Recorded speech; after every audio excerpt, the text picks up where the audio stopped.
found on the screen. Lord, open our hearts and minds by the power of your Holy Spirit, that we may hear the word with Job. Amen. Hear the word of the Lord. Psalm 90, verses 12 through 17. So teach us to count our days, that we may gain wise heart. Turn, O Lord, how long? Have compassion on your servants. Satisfy us in the morning with your steadfast love, so that we may rejoice and be glad all our days. Make us glad as many days as you have afflicted us, and as many years as we have seen evil.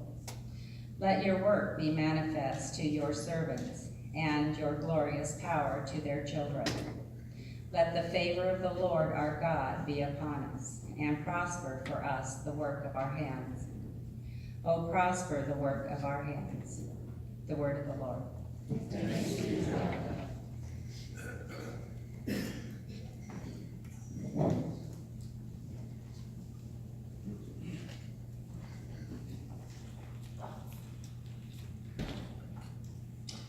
Well, it is so good to be here with you at Covenant. I want to tell you that you are an amazing church. As Chris kind of shared the vision of Ethiopia, I know that many of your ministries have impacted people's lives and has changed them for Jesus Christ. And what a great challenge and a great vision that Chris has offered you.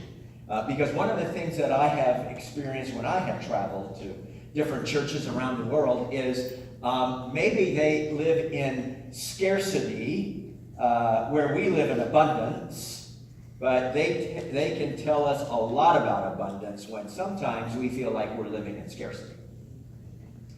So that's really what I want to share with you today, that Jesus can do a lot with a little. But I also want to say you have great elders. We were with each other yesterday, elders and deacons called the Council of the Ordained. And we had a great time of visioning, talking about generosity, how we view generosity, how maybe we grew up talking about money, or maybe we didn't talk about money in our family of origin. And we just had a great time of looking at that.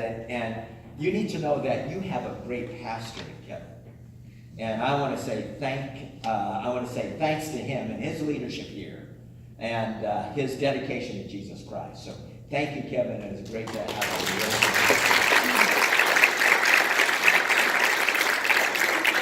Now he owes me lunch afterwards. I want to kind of have you look at your mind's eye and travel with me back to the Church of St. Matthew. And think about that church. Think about the Church of St. Luke, the Church of St. John, and the Church of St. Mark. And if you go to the Church of St. Mark, the largest thing that you would see on that campus, just like this campus, is the cross. Because the cross is really the focal point of St. Mark's gospel. It's about discipleship.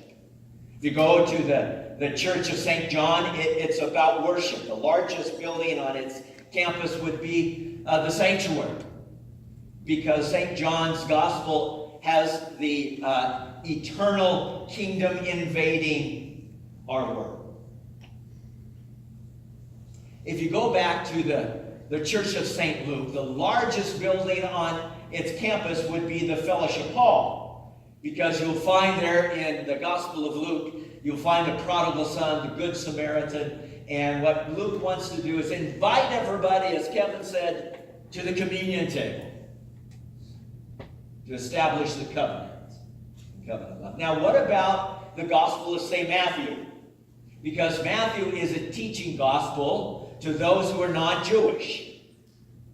You would have the Christian education wing. That is the biggest building on St. Mark's campus. And so when we come to the feeding of the 5,000, the context of this text is very important. Because right before Jesus is going to do this miraculous event, Matthew gives us the pericope, the account of the beheading of John the Baptist. Jesus called John the Baptist the greatest prophet ever, because what he did is that he paved the way for the Son of God. for the Messiah, for the Savior, our Savior. And he was arrested because he preached against the kind of moral lapse of Herod and Herodias, having a kind of illegal relationship. And here we have Herod at the great banquet where he probably is inebriated. And if you read other gospel account, you have Salome, the daughter of Herodias, dancing, and all of a sudden Herod was taken with her, and he said, "I'll give you anything for my kingdom." And of course she said, "I want the head of John the Baptist." You see, one of the things that the king of Israel is supposed to do is be the intermediary between God and man. He was to show God's love and God's character. And of course, Herod did not do that at all. So John was killed. And in this text, what Jesus had to deal with, because remember, John the Baptist was his cousin. And he retreated, and I believe even though Jesus is the Son of God, he had human feelings, and he needed to turn his anger into ministry. Like we all do. Turn our anger into ministry. And so, hear the word of the Lord. When Jesus heard what had happened to John, he withdrew by boat privately to a solitary place, a place of wilderness, and that's important. Hearing of this, the crowds followed him on foot from the towns, and when Jesus landed and saw a large crowd, he had compassion on them. That's another important word. And healed their sick. As evening approached, the disciples came to him and said, "This is a remote place, and it's already getting late. Send the crowds away so that they can go to the villages and buy themselves some food." Jesus replied, "They do not need to go away. You give them something to eat." "We have only 5 loaves of bread and 2 fish," the church answered. "Bring them here to me," he said. And he directed the people to sit down on the grass, taking the 5 loaves and the 2 fish, and looking up to heaven, he gave thanks and broke the loaves.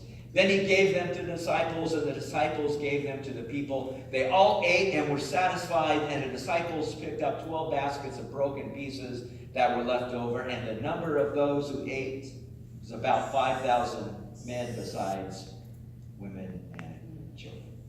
This is the word of the Lord. I want to tell you about and share with you about the heliotropic principle. The heliotropic principle is easy to understand because we see it every summer on the sunflowers.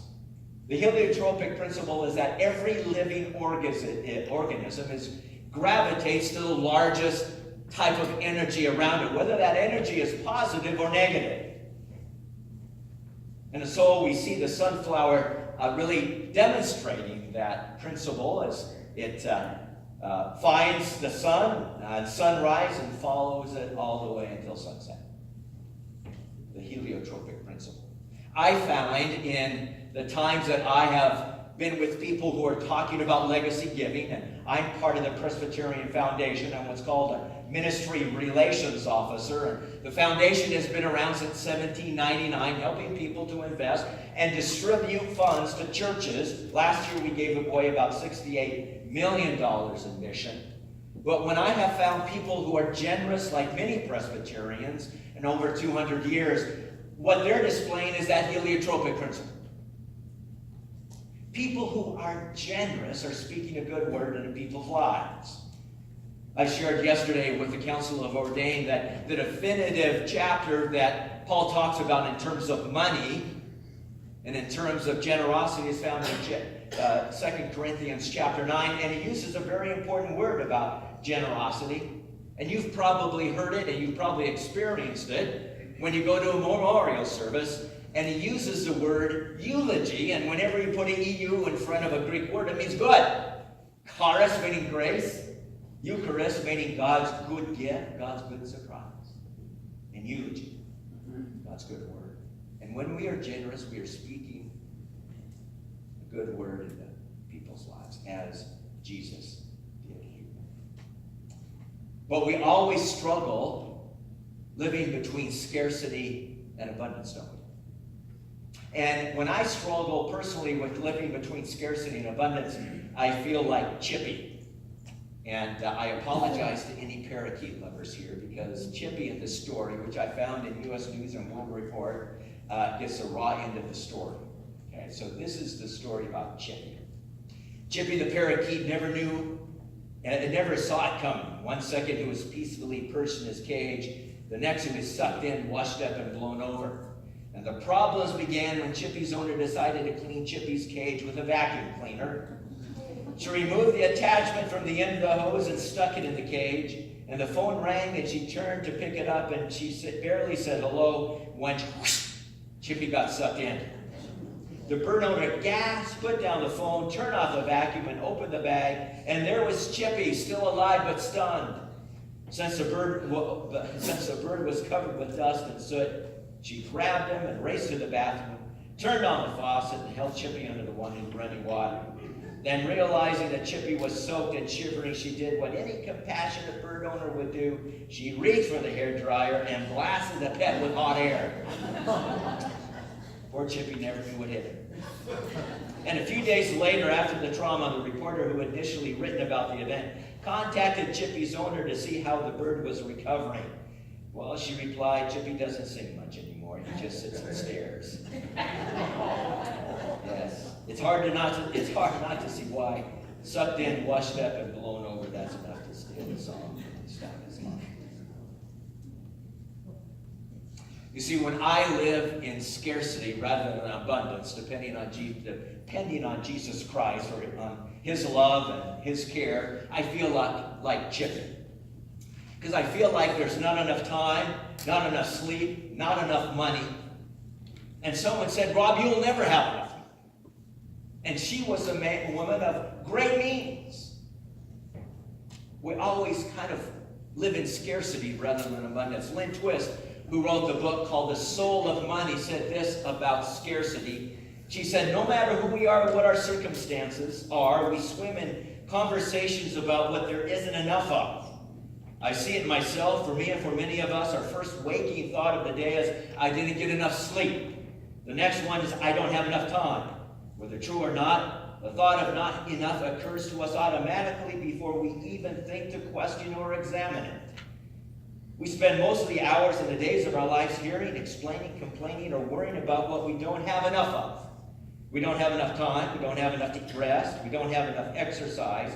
We don't have enough work. We don't have enough profits. We don't have enough power. We don't have enough wilderness. We don't have enough weekends. Or, of course, we don't have enough money. Ever. We're not thin enough. We're not smart enough. We're not pretty enough. We're fit enough. We're educated enough. We're successful enough. We're rich enough. Ever. Before we sit up in bed, before our feet touch the floor, we're already inadequate. Already behind. Already losing. Already lacking something. And by the time we go to bed at night, our minds race with a litany of what we didn't get done that day. We go to sleep burdened by those thoughts and wake up to the reverie of lack. When I live in scarcity, there's two things that happen. And this comes from researchers that talk about family systems. And when I live in scarcity, there's two things that happen. One is, I take myself way too seriously. I don't laugh. I don't have joy in my life. I'm sure Chris could attest to this, that when the African church takes their offering, what they do is they take their money and they take maybe the game that they caught in the last week. They take something from their harvest, and you know what they do? They dance down the aisle, and they put it on the communion table, and they celebrate with joy. Now, Kevin said that he's going to do that next Sunday. And I challenge you, I did this a couple Sundays ago at Southwestern Presbyterian Church, and I danced down the aisle. I'm not going to do that now. But you know what the ushers did? They danced down the aisle as well as they collected the offering. And you know what everybody did? They laughed as they were singing Joyful, Joyful, We Adore Thee. I take myself way too seriously when I am looking at my life in scarcity. The second thing is I make mountains out of molehills. I overdiagnose situations. And that's typical of maybe anxiety in the family when you do that. And one of the things that the Lord wants us to do is that depend upon Him so our anxiety goes down. I didn't learn how to tithe until I met my wife. I grew up in a great family. I grew up in a family that taught me great integrity, great honesty, but I didn't know charitable giving until I met my wife. Because one of the things that my family talked about is money was safety, money was security, because they grew up in the Great Depression. And they taught me how to save, they taught me how to be very faithful with money, and I appreciate that. But they never taught me how to give. It wasn't later in life that they became Christians. And they began to give. So one of the things that I've always struggled with is that scarcity versus abundance. And here we come to this great text, the feeding of the 5,000. And I want you to think about how you look at money, how you look at scarcity versus abundance. And I think sometimes Lynn Twist is absolutely correct that we gravitate towards what we don't have. And so Jesus turns his ministry, his anger into ministry, and people follow him. He's the ultimate heliotropic principle, right? He's the light of the world. And so they follow him because not only do they want to hear the good word, but also they need to be fed by his own hand. So they get to this a remote place, and that's an important word, the wilderness place. And this is what Matthew wants to communicate, because here the King of Kings and the Lord of Lords does something that Herod should have done. To be king, to feed in the wilderness, just like in the Old Testament. And he didn't do it, he failed. Jesus demonstrated how to be the true king. And if you are in the wilderness today, wherever that might be, whether a marriage that is beginning to shatter, whether it is struggling maybe with your checkbook, maybe it is dealing with a diagnosis that all of a sudden has come this week and you're afraid and you're not sure what to do, you are in the wilderness and let Jesus feed you. Because that is what he does. And God works best in wilderness experiences. And so Jesus looks on the crowd, this huge crowd, and he has compassion. Do you know we still use that Greek word today? When we do diagnosis of the gut, it is splegomon. It means the gut. And King James uses this verse and says that Jesus hurt in his bowels. He hurt in his bowels for you and for me. And so the disciples came, the church, and they said, we need to feed these folks. There's a lot of them here. And let them go to the McDonald's and let them go to the Burger King and have a happy meal and make sure that they're fed. And that's the way maybe sometimes we are as a church. We forget that we're the divine agent, that God has placed us, that power and that love as a divine agent in our lives. And you know what he says to us? You feed them. And Philip, in the Gospel of John, calculated, and this is a very important point, this pericope, this account is in all 4 Gospels, which means that it needs to be biblically underlined. It's such an important account. And Philip, in the Gospel of John, calculated how much this would cost. It cost 6 months of wages. Are you kidding me? We can't do this. And then Jesus gives us the order of grace that we use every morning. Hopefully when we get up, every time we come on Sunday morning, he says, what do you have? What do you have? So he takes it. We don't blesses it, he breaks it, and he gives it back to them. He takes it, he blesses it, he breaks it, and he gives it back to them. That's why Jesus can do a lot with a little. That's the order of grace, isn't it? We remember that every time. That's why the communion set is out here every Sunday. And yet, as we're in wilderness experiences, sometimes we don't have any hope. Now, hope is different than optimism. Optimism is looking at Boise State's front line, right? The front line, and they're huge. And what do you say? You say, oh, we're going to have a great season. They're going to protect the quarterback. Did they win last night? Yes. Oh, they did it? Or yeah. Sorry. I know the Huskies have new coach. That's wishful thinking. That's not biblical hope. You know what biblical hope is? How many of you have ever been to Barrow, Alaska? Okay, you know what Barrow, Alaska does during October and March? They live and they work, they worship in darkness to the hope that one day the light is going to come on, right? That's biblical hope. Where you're hoping in the midst of darkness that pretty soon you see that sliver of light. And the next day it gets bigger, and the next day it gets bigger, and the next day it gets bigger, and all of a sudden the light is there, and you can become that heliotropic principle once again. That's biblical hope.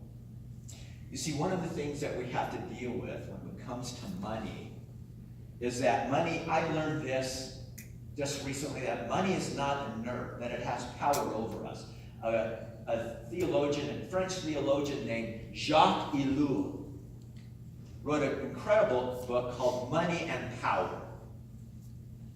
And he said, money has power over us. It's not inert. And remember, what Paul said is that the root of evil is what? Of all evil is what? Money. Yes. So money becomes evil not when we own it, but when it owns us.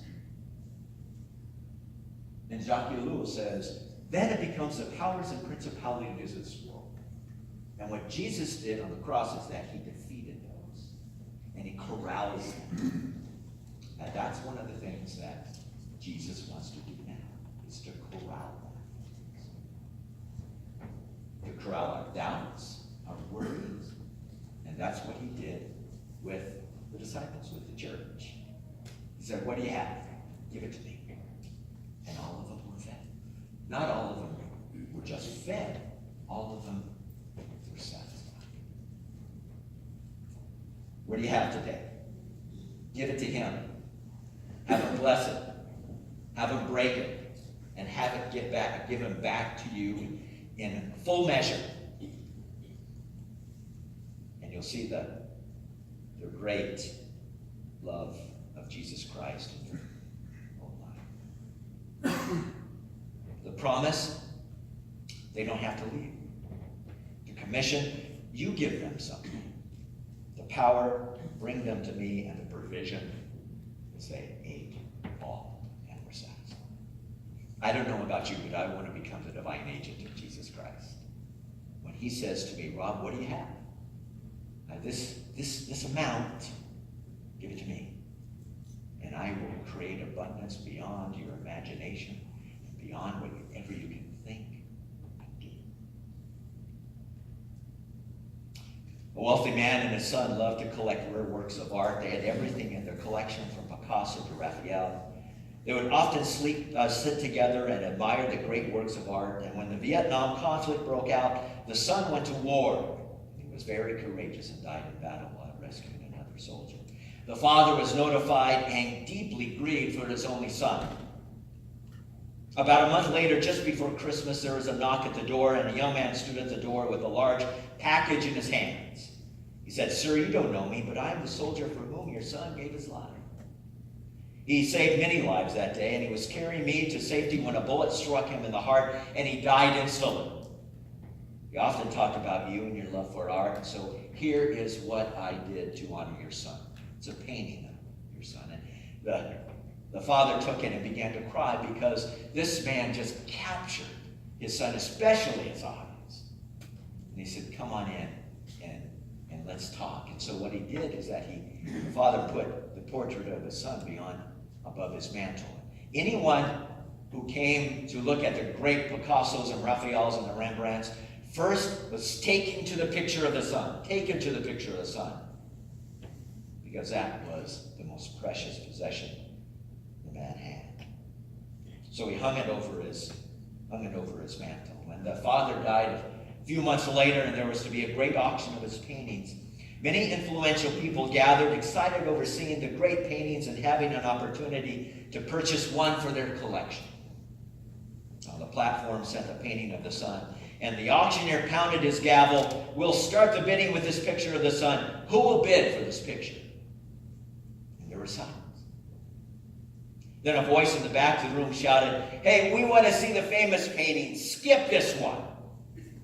But the auctioneer persisted. Will someone bid for this painting? Who will start the bidding? $100 or $200?